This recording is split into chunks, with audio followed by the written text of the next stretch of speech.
Evangelho está com a nossa irmã Núbia e o livro do Espírito, nossa irmã Catius, que Jesus as ilumine.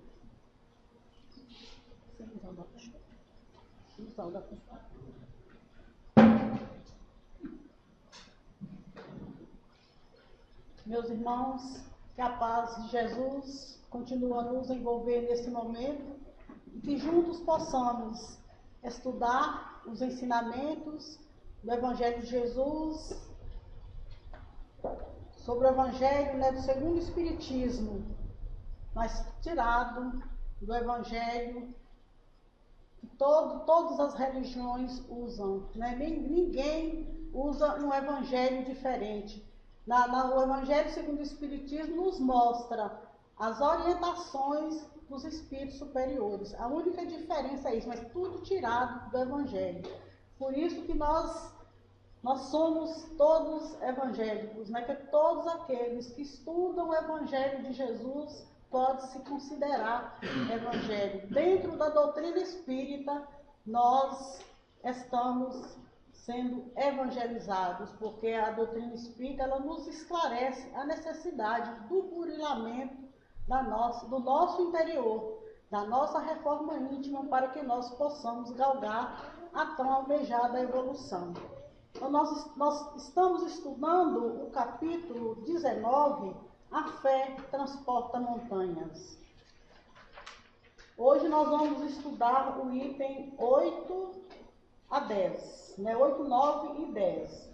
Mas quando fala a fé transporta montanhas, às vezes a gente pensava, como foi falado a semana passada, a nossa irmã Graciema, que a gente pensava que era levar um monte daqui para ali. Nós sabemos que as montanhas realmente são as dificuldades que nós carregamos conosco.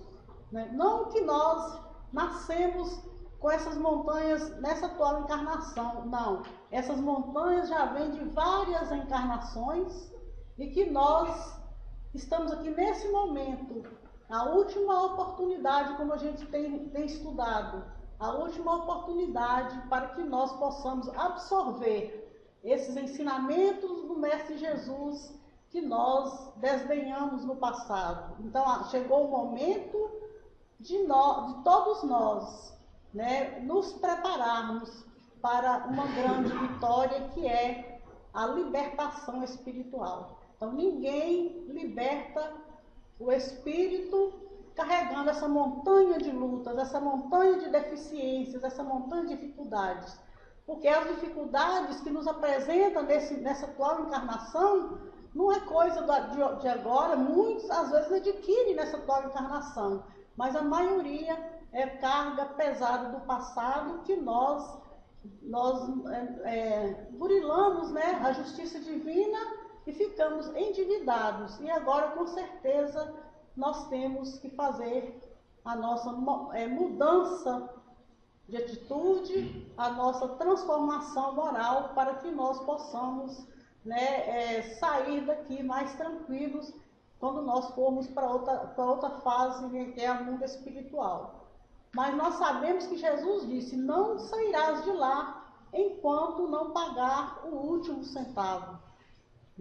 Ou seja, satisfeita a justiça de Deus. É aqui na terra, é aqui no mundo material que nós adquirimos bagagem para a libertação espiritual. Porque nós temos condições de testar a nossa fé, de buscar a libertação das montanhas que existe dentro de cada um de nós. Hoje nós vamos falar da parábola da figueira que secou.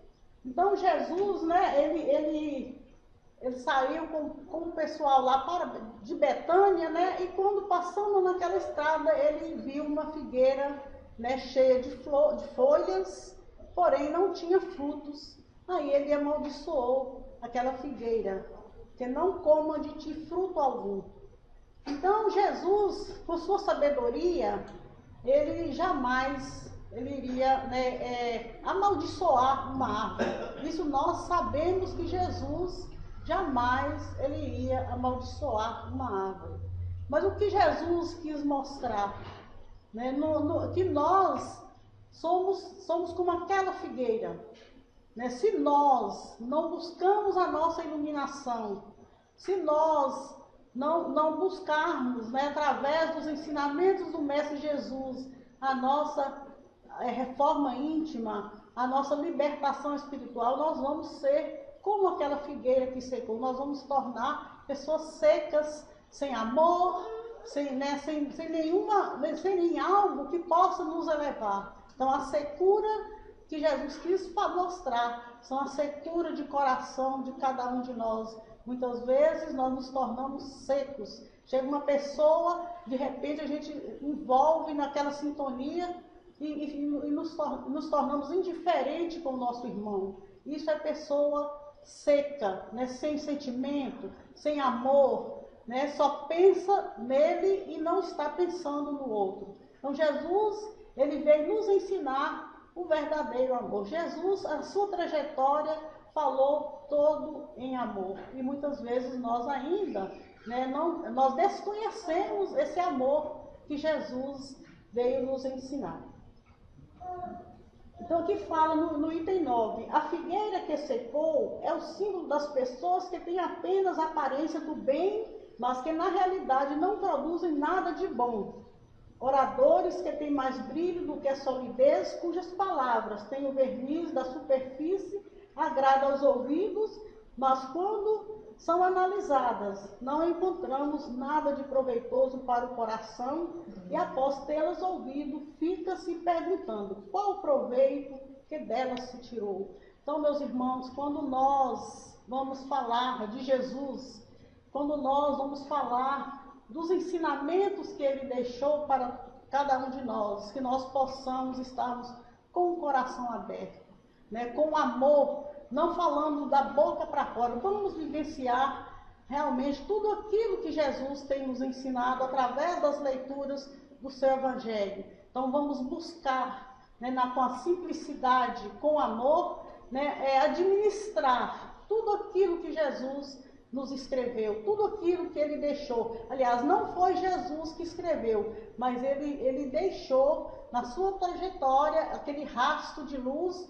onde nós vamos trilhando nessa caminhada para que nós possamos também adquirir a luz, não como Jesus, que ainda é difícil, mas nós podemos chegar lá, né? E nós não podemos ser mais do que Deus, mas com Jesus nós podemos acompanhar Jesus, porque Jesus mesmo disse, eu sou o caminho, a verdade e a vida. Ninguém vem ao Pai senão por mim. Então, quando Jesus fala, ninguém vem ao Pai senão por mim, ele quer que nós o acompanhamos, que nós possamos estar lado a lado com ele, para que ele possa nos ensinar a melhor forma, a melhor maneira de chegarmos, nos aproximarmos da divindade. Então, Jesus ele está atento a nos ensinar. Não é só o que deixou escrito, não é só o que tem nas leituras, não. Jesus ele está presente na nossa vida.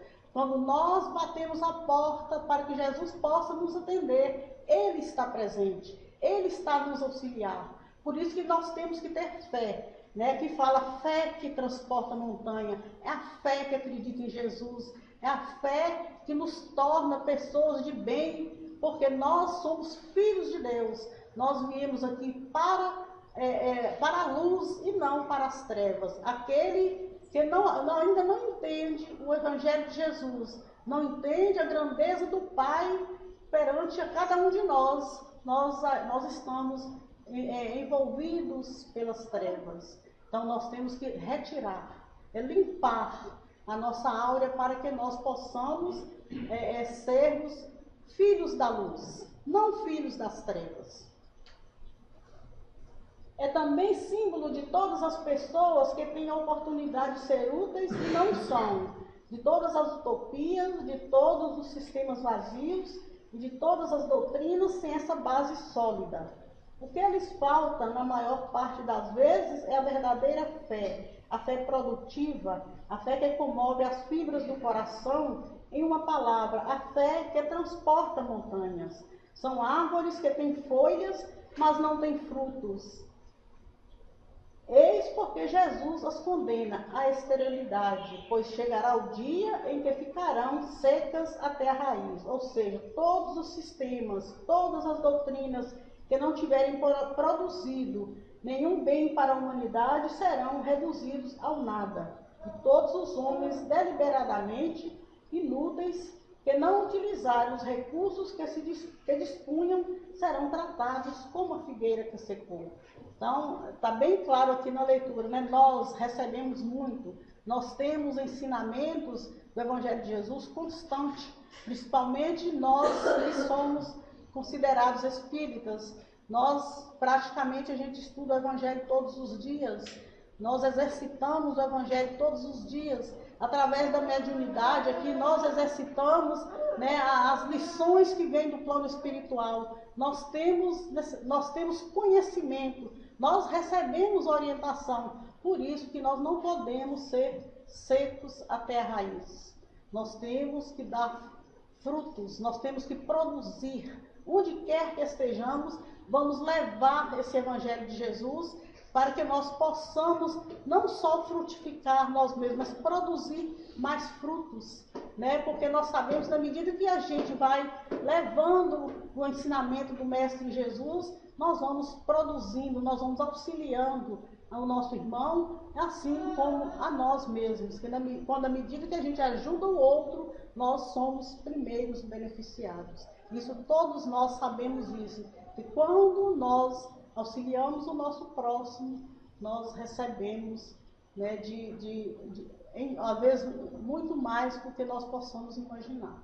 Porque Jesus, ele nos dá a oportunidade, né, de crescer, de servir na tua seara de luz. Então não é à toa que nós estamos aqui numa casa espírita, não é à toa que nós entramos por aquela porta estreita, porque não tem as facilidades que o mundo material oferece, não. Aqui o que tem são as virtudes que nós vamos adquirindo através dos ensinamentos que nós recebemos. Então, cada leitura, cada dia que nós abrimos o Evangelho, tiramos uma leitura e meditamos sobre ela, com certeza nós já estamos nos melhorando, nós já estamos nos libertando das montanhas que atrapalham a nossa evolução. Jesus está lado a lado conosco, podemos ter certeza. Ele não nos desampara, assim como o Pai. Né? O Pai também está sempre, é tanto que Ele enviou o seu Filho Jesus. Né? E Jesus tem uma equipe imensa que trabalha com Ele, que são os nossos amigos espirituais. Então, eu sei que todos que aqui se encontram, né, tenham certeza disso, que ninguém anda sozinho. Todos nós temos a presença de um amigo espiritual, seja um parente, seja um anjo de guarda, um espírito afim nosso, né, harmonizado conosco, mas nós temos sempre a proteção. Por isso que nós temos que andar no caminho reto, no caminho do bem, para que nós possamos absorver, administrar junto na nossa caminhada um trabalho de luz, pois nós temos os benfeitores de luz. Nós temos aqueles amigos espirituais que nos conduzem nessa trajetória. Ninguém fica desamparado. Quando a necessidade chega, quando a dor bate à nossa porta, busquem Jesus e Ele está nos amparando. Então, podem ter certeza disso, que ninguém está desamparado aqui, onde quer que estejamos. Nós possamos estar nos lugares piores, mas se nós estivermos com o coração, né, com o coração e a mente elevados, né, o coração cheio de amor e a mente elevada para o pensamento do bem, com certeza nós estaremos bem acompanhados, bem servidos com esses amigos espirituais. Aqui nesse livro, Caminho, Verdade e Vida, tem uma leitura que viver pela fé. Como nós estamos falando da fé que transporta montanhas, né? E nós temos que realmente acreditar nessa fé, acreditar nesse Deus que nos ampara, nesse Deus que nos governa, nesse Deus que permitiu a trajetória de Jesus para nos auxiliar, para nos proteger, para nos amparar. Com certeza nós estamos sobre a égide do Pai. Ninguém precisa ficar desesperado. A paciência, a fé em Deus, né, faz parte da nossa caminhada, E se nós buscarmos com intensidade essa fé em Deus e ter a paciência e a certeza que dias melhores virão, eles chegarão para cada um de nós. Viver pela fé. Mas o justo viverá pela fé. Na Epístola aos Romanos, Paulo afirma que o justo viverá pela fé. São poucos aprendizes interpretaram erradamente a assertiva. Supuseram que viver pela fé seria executar rigorosamente as cerimônias exteriores dos cultos religiosos, frequentar os templos, harmonizar-se com os sacerdotes, respeitar a simbologia sectária, indicariam a presença do homem justo. Mas nem sempre vemos o bom ritualista aliado ao bom homem. E antes de tudo é necessário ser criatura de Deus em todas as circunstâncias da existência. Paulo de Tarso queria dizer que o justo será sempre fiel, viverá de modo invariável na verdadeira felicidade ao Pai que está nos céus. Os dias são ridentes e tranquilos, tenhamos boa memória e não desdenhamos da moderação. Então, até no momento de felicidade, muita alegria, vamos moderar, né? Porque de repente as coisas podem mudar logo mais. Então, por isso que tudo tem que ter o equilíbrio, tudo tem que ter, né, a moderação para que nós possamos usufruir desses frutos, né, de amor que jorram sobre cada um de nós. Esses frutos que estão, né, à nossa volta. Né? Todos nós temos, né, a certeza que estamos amparados. Então, por isso que nós temos que estar moderadamente vivendo felizes. Tudo em excesso é prejudicial. Os dias são ridentes e tranquilos, tenhamos boa memória e não desdenhamos a moderação. São escuros e tristes, confiemos em Deus, sem cuja permissão a tempestade não desabaria. Então, tudo que vem até nós, é por isso que nós temos que ter fé e confiança. Tudo que vem até nós está sob o comando de Deus.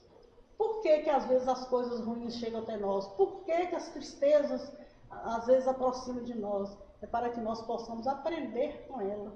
A dor é um aprendizado. Ninguém quer sofrer. Nós nascemos para a felicidade. Nós nascemos para sermos felizes, para vivermos no bem e no amor. Mas nossa bagagem, né, do passado e muitos ainda do presente nos faz pessoas, às vezes, tristes, melancólicas. Se nós não tomarmos cuidado, nós enveredaremos por caminhos tortuosos que vai complicar muito mais a nossa caminhada evolutiva. Confiemos em Deus, sem cuja permissão a tempestade não desabaria. Veio o abandono do mundo, né, o Pai jamais nos abandonou. Então, muitas vezes, quando a gente está, né, numa determinada condição, né, condição social, muito tranquilo, muito equilibrado, muito bem, né, financeiramente bem, que muitas vezes a gente olha, né, às vezes o mundo material ainda nos faz mostrar isso, ver isso, né? Então, as pessoas, enquanto estão no bem bom, todo mundo está ali, os amigos estão ali, né? Quando vem uma situação difícil, os amigos afastam, né? E aí, Deus abandonou-nos? Não. Deus está presente. Ele está nos auxiliando. É por isso que nós temos que ter essa fé viva, essa fé raciocinada, essa fé que nos mostra claramente que Deus está conosco. Chegaram as enfermidades, os desenganos, a ingratidão e a morte, eles são todos bons amigos, que por trazerem ante nós a oportunidade de sermos justos, de vivermos pela fé, segundo as disposições sagradas do cristianismo. Então, meus irmãos, a nossa trajetória, né, aqui no plano físico realmente nos mostra por que estamos aqui, o que viemos a fazer aqui e onde nós vamos retornar. Então, é por isso que nós temos que estar sempre observando, né, na nossa trajetória, né, o que é que nós estamos fazendo na nossa vida, o que é que nós viemos fazer aqui, como nós vamos buscar a nossa iluminação.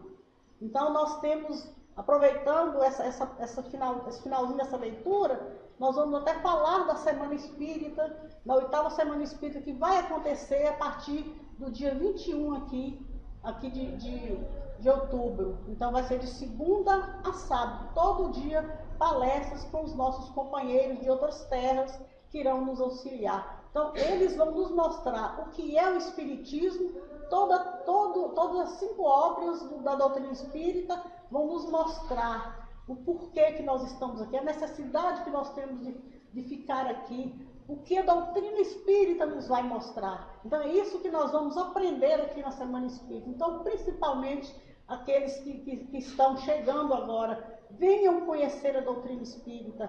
Não vamos avaliar por aquilo que a gente ouve dizer, né? Venha conhecer, que vai ser muito bem explicada pelos nossos companheiros, né? Na segunda-feira, na abertura, nós temos o nosso companheiro Wellerson Santos, de Belo Horizonte, que já sempre nos traz muito ensinamento. Então, a primeira palestra será dele. Na segunda, vem o nosso companheiro, né, Carlinhos, né, de Ipatinga, também com sua bagagem, né, na terça. Né, e na quarta, vem o nosso companheiro, o Rafael, né, de Taiobeiras. Na quinta, o nosso irmão Adonai, né, de Teoflotone. Na sexta, o nosso companheiro Afonso, de Belo Horizonte. E no sábado também, o nosso companheiro Anderson, de Belo Horizonte.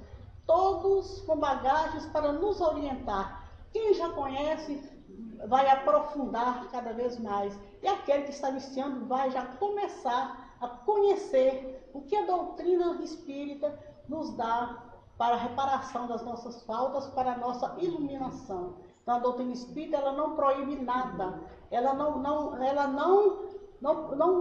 força ninguém a não fazer isto ou aquilo. Ela nos mostra através da nossa consciência, porque nós sabemos, se nós fizermos errado, nós vamos receber o errado, né, o mal. Se nós fizermos o bem, nós vamos receber o de bom, o que é de bom para nós. Então, é por isso que nós temos a certeza que aqui nós estamos no lugar certo, no caminho certo.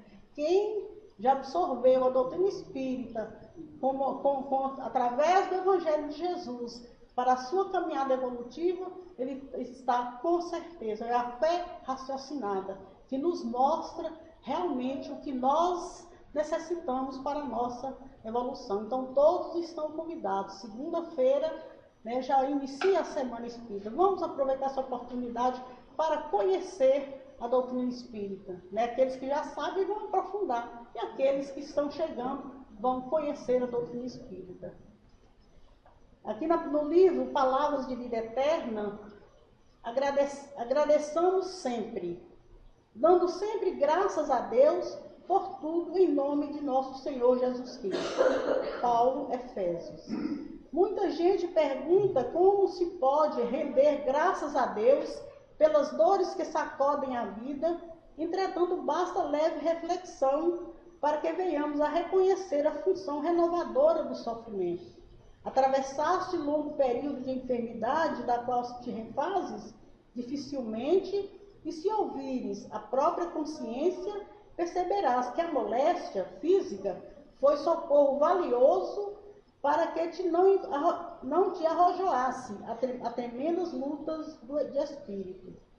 Foste surrupiado na vantagem financeira que te colocava em destaque, no trabalho que te assegura a subsistência, e se meditas severamente no assunto, observarás que a suposta humilhação te livrou de compromissos perigosos e arrasadores.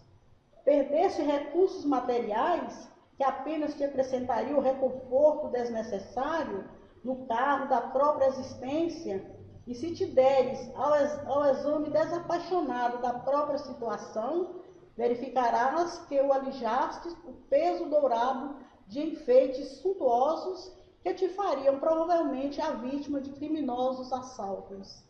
Amargaste a deserção do amigo, cujo afeto depositavas a maior esperança, e se estudares a ocorrência com plena isenção de ânimo, concluirás que o tempo te libertou de um laço impróprio que se transfiguraria talvez de futuro em pesado grilhão. Não te confias às aparências. Louva o céu azul que te imprime a euforia ao pensamento, mas agradece também a nuvem que te garante a chuva mensageira do pão. Mesmo que não entendas de pronto os desígnios da providência divina, recebe a aprovação como sendo o melhor que merecemos hoje em favor do amanhã, e ainda que lágrimas dolorosas te lavem a alma toda, renda graças a Deus. Então, meus irmãos, é isso, nós temos que louvar a Deus a todo instante, porque tudo que chega até nós Deus está sob o comando, Deus está nos amparando. Então não adianta a gente achar que está no sufoco, está no fundo do poço, mas ninguém fica no fundo do poço. Todos nós vamos encontrar uma mão amiga para nos tirar do fundo do poço, porque Deus está no comando, Deus está nos auxiliando. Por isso que nós temos que ter essa fé inabalável, essa fé que transporta montes, que tira as nossas dúvidas, as nossas necessidades, os nossos desgostos, tudo que é negativo. Quando nós acreditamos em Deus, nós estaremos sempre no bem e no amor, e tudo aquilo que é de ruim vai afastando, e nós com certeza vamos chegar um dia ao lugar que tanto nós almejamos, que é ter uma vida feliz. Como já disse, Deus não nos criou para a dor, para a infelicidade. Deus nos criou para a luz, para o amor e para a saúde da alma. Que Jesus nos abençoe.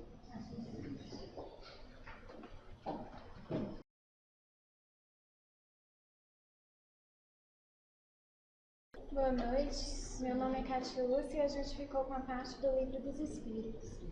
Capítulo 10, Lei de Liberdade, item 3, Liberdade de Pensamento. Mas antes de iniciar propriamente, já iniciando, a gente quer pedir a bênção de Deus, e já nos sentimos abençoados, e pedir aos amigos espirituais que nos intuam a falar aquilo que seja necessário e aquilo que preencha nossos corações. E que a gente possa carregar a mensagem de hoje para casa. E assim, nesse clima de liberdade de pensamento e de pensamento positivo, a gente pede para Eduardo cantar uma canção que chama Acredite. E a gente pensa nessa canção como uma mensagem de pensamento positivo e pede para que todos prestem bastante atenção, é muito bonita a música.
A gente pensou bastante em iniciar com essa música porque traz essa mensagem de pensamento positivo, de fé, e encaixa perfeitamente em tudo que Núbia falou, né? E que Gracina também falou na semana passada.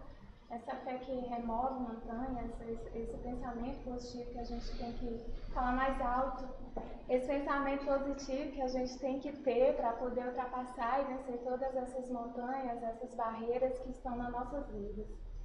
E as perguntas sobre a liberdade de pensamento, 833 e 834. 833. Allan Kardec perguntou: há no homem qualquer coisa que escape a todo o constrangimento e pelo qual ele goze de uma liberdade absoluta? O Espírito de Verdade respondeu: é pelo pensamento que o homem goza de uma liberdade sem limites, porque o pensamento não conhece entraves. Pode impedir-se a sua manifestação, mas não pode aniquilá-lo.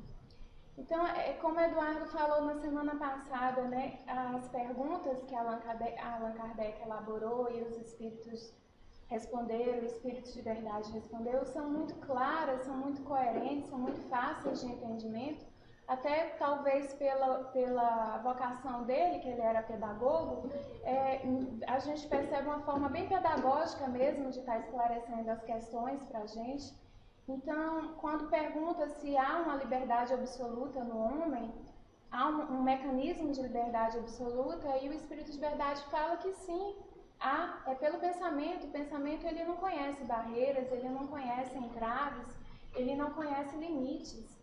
A gente pode até travá-lo de expor, né? Colocá-lo em prática, mas a gente não consegue, às vezes, impedir de pensá-lo, né? Ele está aqui na nossa mente e talvez a gente, como coloca aqui, né? Pode-se impedir-se a sua manifestação, mas não aniquilá-lo. Você já pensou, mas de alguma maneira você não colocou, não expôs esse pensamento. A questão 834 é a seguinte: o homem é responsável pelo seu pensamento? E o Espírito responde: é responsável perante Deus. Só Deus, podendo conhecê-lo, condena ou absolve, segundo sua justiça. Só Deus conhece aquilo que vai no nosso coração, na nossa consciência, no nosso pensamento. Somente Deus tem a capacidade de nos julgar se certos e se errados. Quando a gente começou a estudar esse tema de liberdade de pensamento, então os espíritos que trabalham em nosso favor, nos auxiliando no estudo, nos auxiliando de como expor aqui nosso estudo, eles vão jogando perfeitamente assim na nossa frente um monte de mensagens. E estudando, a gente já foi falado aqui do nosso site, né? Eu visitando o nosso site, o site aqui do Centro Terezinha Flores, e lá tem, na parte de palestras, tem uma palestra de Divaldo Franco. E nessa palestra de Divaldo Franco, uma das que tem lá, chama Cura e Autocura. E aí ele vem falando esse mecanismo de pensamento positivo. E eu navegando na internet, visitando o site, veja bem, eles me guiaram até essa palestra e eu pude assisti-la, e ele coloca inúmeros exemplos. Eu convido a todos aqui a assistir, porque vale muito a pena. E eu vou citar 3 exemplos rapidamente que ele coloca sobre o pensamento, como o pensamento reflete na nossa vida e como é importante que a gente tenha pensamento positivo e que a gente tenha consciência e tenha responsabilidade nessa liberdade que a gente recebeu de Deus de pensar, né, para que a gente pense de forma responsável, com segurança, e que pense para o bem, porque todo pensamento reflete na nossa vida. Então ele coloca N exemplos, e eu não vou colocar tão cômico como ele faz, porque ele é fantástico, mas ele conta a história nesse mecanismo de pensamento para a cura do nosso corpo. Ele inicia falando que a saúde não é a ausência de doença, a saúde é a forma equilibrada da vida, é a forma feliz de se estar e de se compor a vida, de se colocar na vida. E ele fala que existe 2 tipos de pessoas. o indivíduo forte e o indivíduo fraco. E ele brinca falando que o indivíduo forte não é aquele que faz academia e malha os músculos, mas o indivíduo forte é aquele que tem o pensamento positivo, se organiza positivamente diante das barreiras, das montanhas que aparecem em sua vida e projeta esse pensamento positivo e irradia essa energia positiva em toda a sua vida. Então esse é o indivíduo forte, é o indivíduo que consegue vencer as barreiras. E o indivíduo fraco é aquele que talvez não aparenta frágil fisicamente, mas é um indivíduo que vive queixando, que vive se lamentando, que vive, hoje está quente demais, a almenara está pegando fogo. Gracema até falou uma vez aqui numa palestra que ela deu, dê graças a Deus que a almenara está quente, porque o inferno é pior, né? Vamos dar graças a Deus que está quente. Então reclama-se, chora, nossa, está chovendo demais, está acabando com tudo, eu estou gordo, eu estou magro demais. Então é um indivíduo que nunca está satisfeito com nada, é um indivíduo fraco. E aí ele dá um exemplo de um indivíduo forte. Ele fala de John Flório, é um senhor de 78 anos de idade que ele adquiriu ao longo da vida, ele era contador e adquiriu ao longo da vida uma úlcera. E a vida dele, nesse período que ele adquiriu essa úlcera, era uma vida atribulada, era uma vida que ele não parava para ter pensamentos positivos e só na ganância de querer se estabelecer, e adquiriu essa doença ao passar dos anos. E com 78 anos de idade, ele começou a se incomodar, ter dores estomacais, e foi ao médico. Aí chegou lá no médico, o médico falou, olha, o senhor está com úlcera, tá avançada, tá com câncer gravíssimo, e o senhor tem que operar o mais rápido possível para a gente tentar fazer com que você tenha uma sobrevida durante 2 ou 3 meses com essa operação. Sem a operação, você vai viver 1 ou 2 meses no máximo, mas com muitas dores. Aí ele pensou e falou, eu já tenho 78 anos, já trabalhei tanto, e agora eu quero me dedicar à floricultura. Eu quero ser jardineiro. E agora a primavera está entrando, é a época que eu tenho que plantar e colher. Vamos fazer o seguinte, vamos deixar para eu fazer essa cirurgia depois da primavera?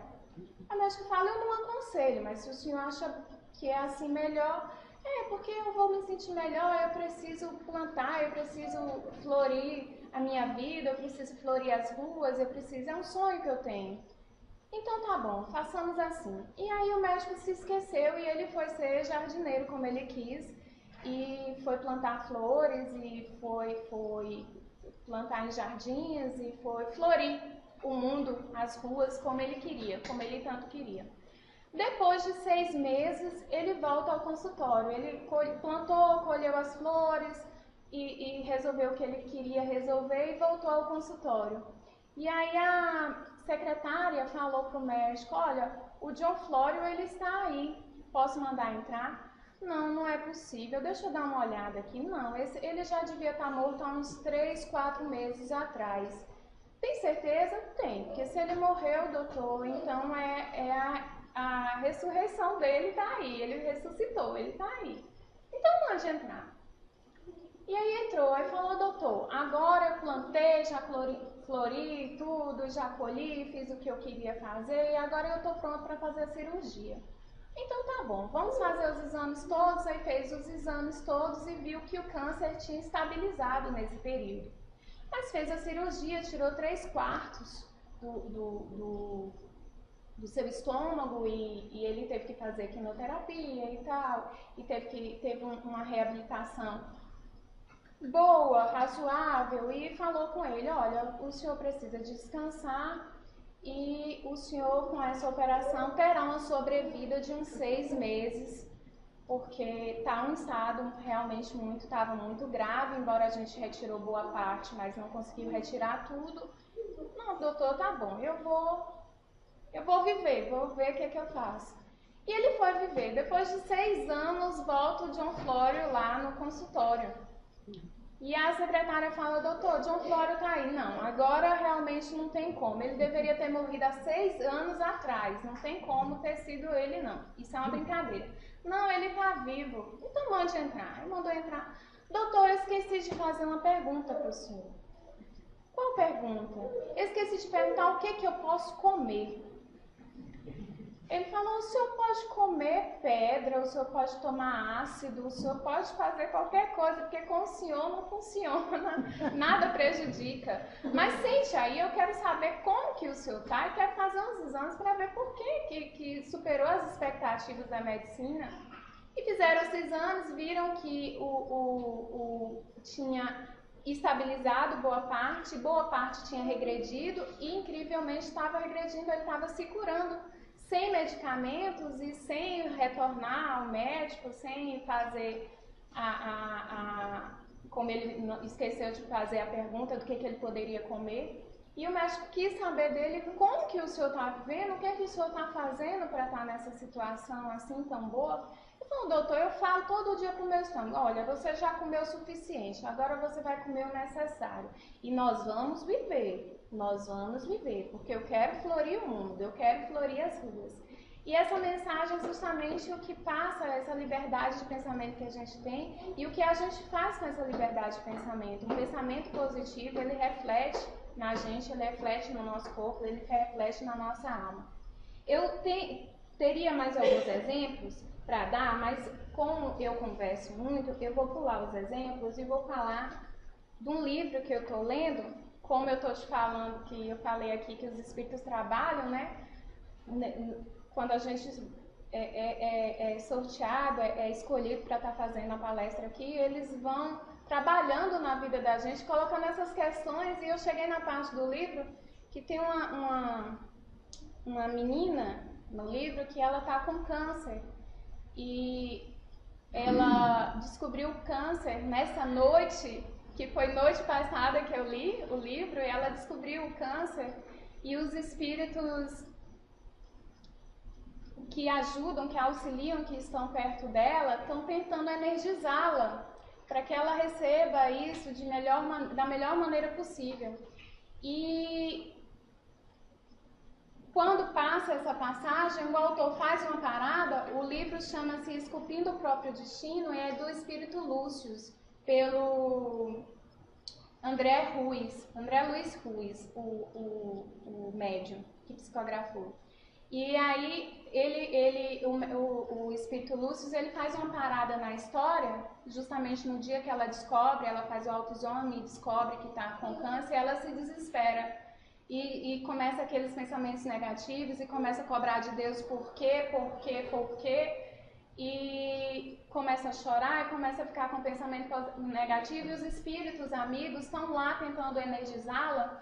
E quando um amigo fala para o outro, para o anjo protetor dela, que é o Cristiano, e fala, Cristiano, vamos dar uma parada, vamos nos energizar, porque não adianta lavar uma casa quando está ainda um lamaçal caindo constantemente nela. Não adianta enxugar um banheiro quando tem um cano quebrado jogando água constantemente. Então não adianta a gente estar energizando positivamente quando ela está jogando pensamento negativo. Então vamos dar um tempo, vamos ver se ela consegue se acalmar para que a gente possa fazer o nosso trabalho.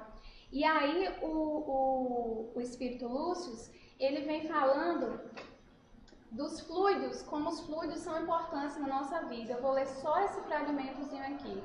Por desconhecer a natureza dos fluidos, na natureza de sua modelagem, na sua neutralização, a maioria dos homens e mulheres do mundo ingere medicação química comprada na farmácia a peso de ouro, com a qual buscam combater a enfermidade, mas alimenta a doença que carrega em si mesmo com fluxo de pensamentos medrosos, rebeldes, insensatos, produzindo e se alimentando de formas de pensamento que povoam o universo vibratório como verdadeiros corrosivos fluídicos.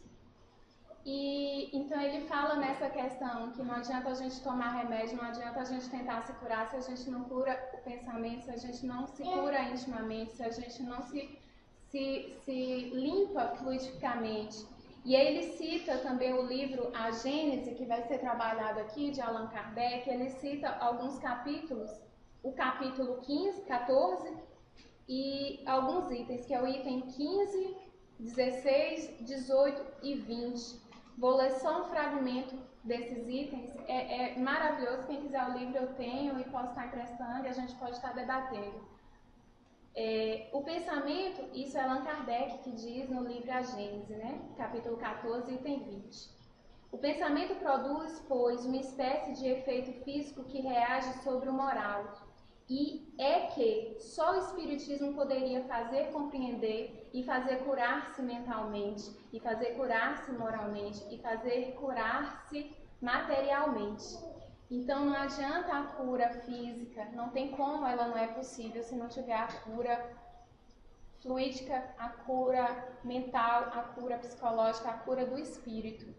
E essa Leonor, que é desse livro que está com câncer, ela adquiriu esse câncer na reencarnação dela. Quando ela ia se reencarnar, ela aceitou trazer essa carga, né, de cancerígena, porque ela tinha as montanhas do passado que ela tinha que cumprir, e ela achou por bem que ela aceitou a proposta do orientador espiritual dela, e ela trouxe consigo essa carga do câncer.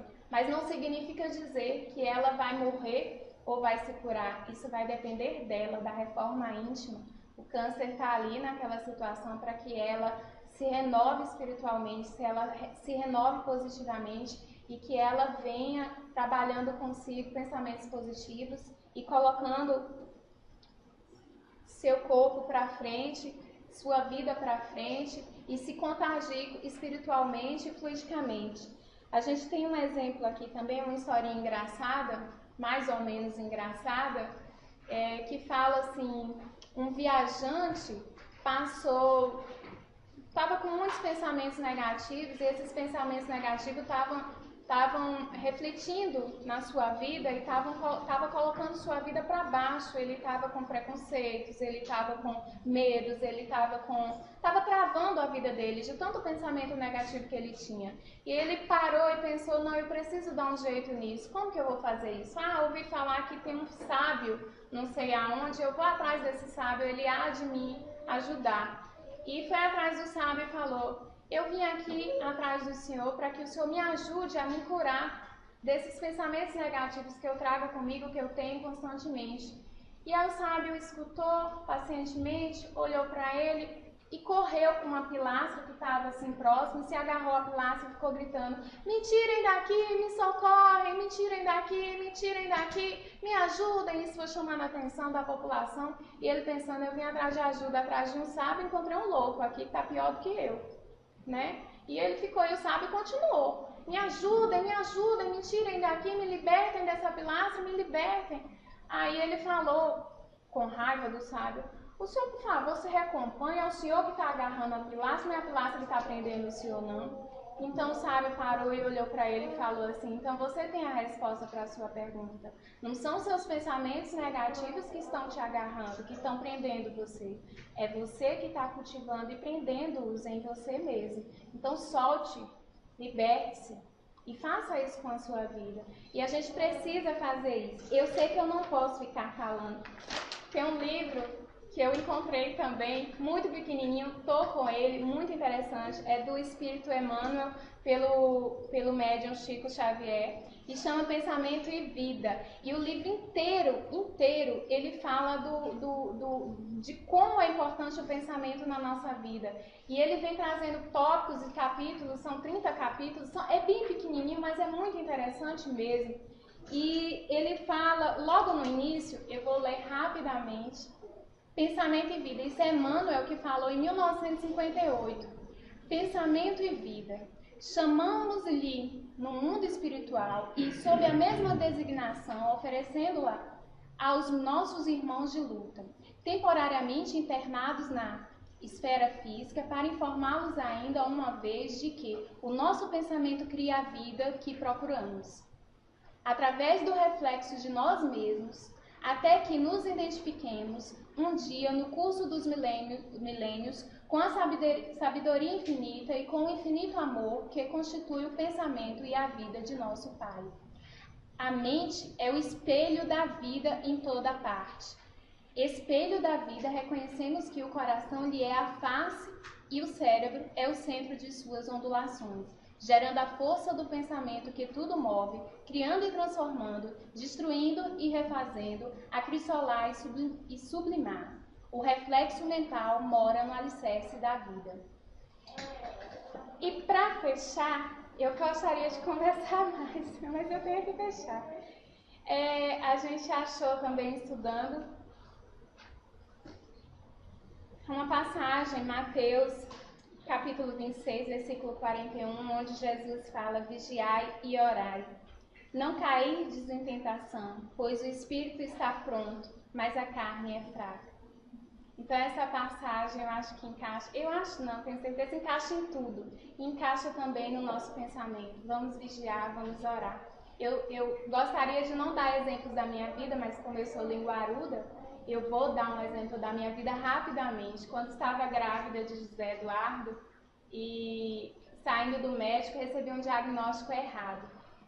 Precipitado, mas não culpa do médico, não culpa dele. Talvez da máquina, do aparelho ou da situação, mas eu enxergo hoje que foi para que eu tivesse pensamento positivo na minha vida. Encontrei a Ana Angélica e eu vinha desesperada. Por que que o mundo fez isso comigo? Por que que Deus fez isso comigo? Por que que eu vou ter um filho? E falaram que meu bebê não iria nascer, e se nascesse não ficaria muito tempo vivo, e se ficasse ele teria sequelas. E isso pra mim foi meu Deus do céu, eu encontrei a Ana Angélica desesperada, chorando, me acabando, e a Ana Angélica falou: Cativo, Luci. Não, amiga. Falou: amiga, pensamento positivo. Cadê sua fé? Cadê sua fé?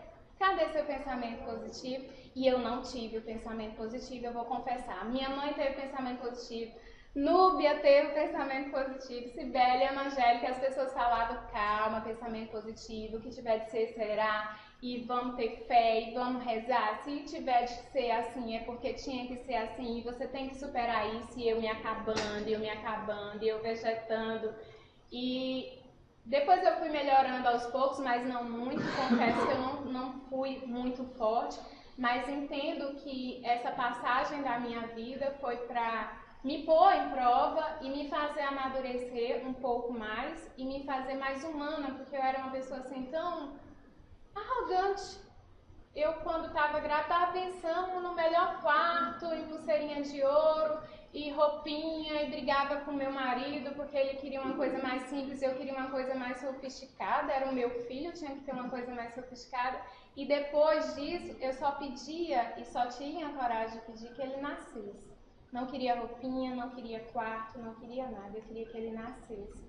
E isso também me fez ser mais otimista, ter um pensamento melhor e trabalhar mais, orar e vigiar, né? Eu aprendi a orar diante dessas circunstâncias, porque eu gostava muito de decorar a rezinha, né?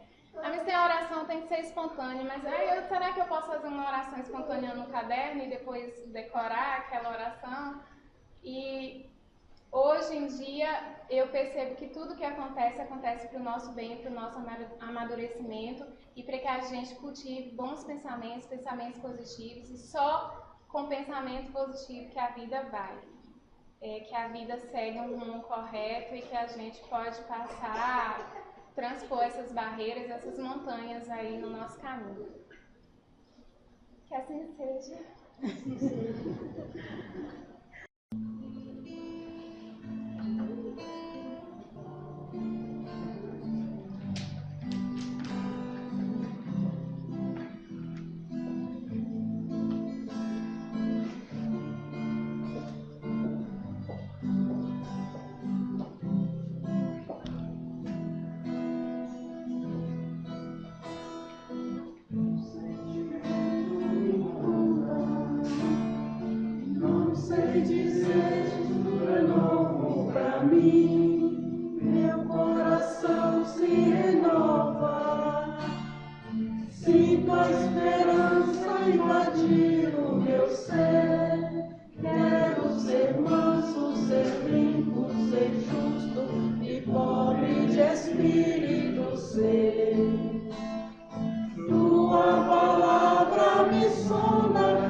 Eu te ofereço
esperança invadir o meu ser. Quero ser manso, ser limpo, ser justo e pobre de espírito ser. Tua palavra me sonda, me conta no reino que espera por mim. Eu te ofereço meu canto, as dores da alma que querem nascer. Eu ouvi tua voz, eu falar então, e seguir, caminhar e saber.